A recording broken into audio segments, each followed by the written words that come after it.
expectations. Now, red green is a very special penguin because he is our oldest. Now, how old do you think an oldest penguin is? Any guesses? 10? Higher.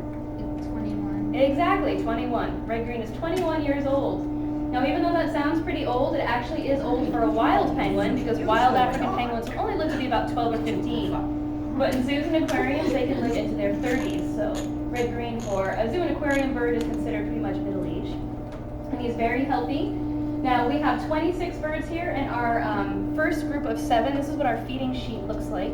So we actually will record each and every fish, that the birds actually will eat. And right up here, the top of our list is red-green. Now the colors will correspond to a number, and the number is the order in which they were received here at Mystic Aquarium. So red is 0 and green is 3. That means it was the 3rd bird to ever be here at Mystic Aquarium. And that goes for whether they were brought here from another facility or whether they were hatched here. So to give you an idea, from red-green to gray-yellow, oh, nice little poop there. From red-green to gray-yellow, those original 7 birds are part of our original colony brought here from the Baltimore Zoo, and they've been here ever since. Everybody else, and this is a little bit of an older list, so you can tack on another 5 birds, everybody from gray-yellow all the way down was hatched here. We have a very, very excellent breeding program, very successful breeding program, and I'll talk a little bit about that later as well. Can you just, I don't think there's any paper towels out, Marshall. Oh. Now, there is another way that we would be able to tell penguins apart, our penguins apart from one another. You can see that red-green has a beautiful display of black dots on his chest, little black feathers. And every black feather, or every combination of black feathers, is individual to each individual penguin. So it's sort of like their own fingerprints. However, we could absolutely identify them with that, but if you're a trainer and you're sitting down with a bucket of fish and there's 26 birds running up to you, there's no way you can count those feathers. It happens way too quickly. So that's why we ban them, just to make sure that we can see them nice and easy. Now, do you guys know why we might hand feed all of our birds? Why do we just throw the fish in the water? So they don't fight over it. Exactly, yep. Is that what you're going to say too? The most aggressive birds are going to get the most fish, and that's probably the way it goes. And obviously in the wild, then that's okay. But here we want to make sure that they get enough food, and we want to make sure that they are nice and healthy. Plus, even though these guys don't have to worry about diseases, well, they do have to worry about diseases, they don't have to worry about predators, they still instinctually do not want to look sick. Now these guys are really good at hiding their illnesses because obviously in the wild, if they look sick, they're more likely to become a prey item. So even though these guys don't have excellent health care and no predators, they still don't want to look sick to anybody. So they hide their illnesses very well. It's a trainer's job to know these birds inside and out, know their feeding patterns, know their behavior patterns, and that way we know the second something looks a little bit off, and that's part of our job to make sure we take really good care of these birds. Another fun little fact about red-green is you can see that little cowlick in his feathers up between his shoulder blades there. He always has that.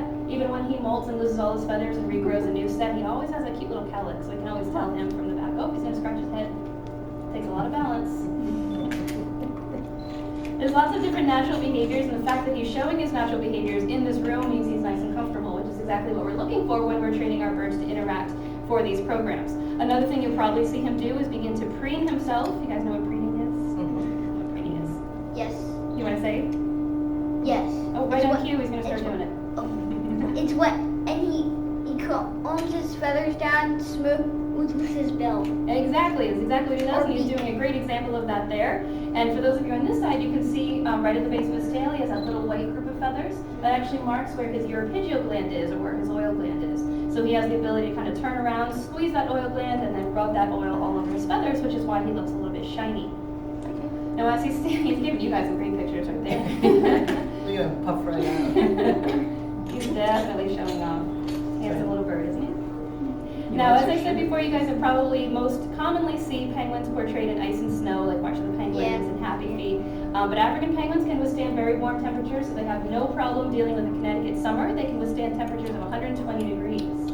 Likewise, if it's actually 25 degrees or below, we cannot put our birds on exhibit. It's too cold for them, so we keep them inside. And actually, since this room has been built, we can put them in little carts and bring them down here. So if you come in January and February and it's way too cold for the birds to be out, you'll still get a chance to see them in here. So we do have to keep their environment temperature controlled.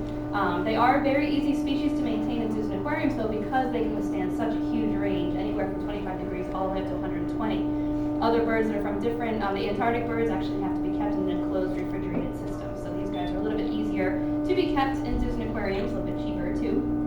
And just something to notice here, it's a picture of all the species of penguins in the world. That bottom and middle group of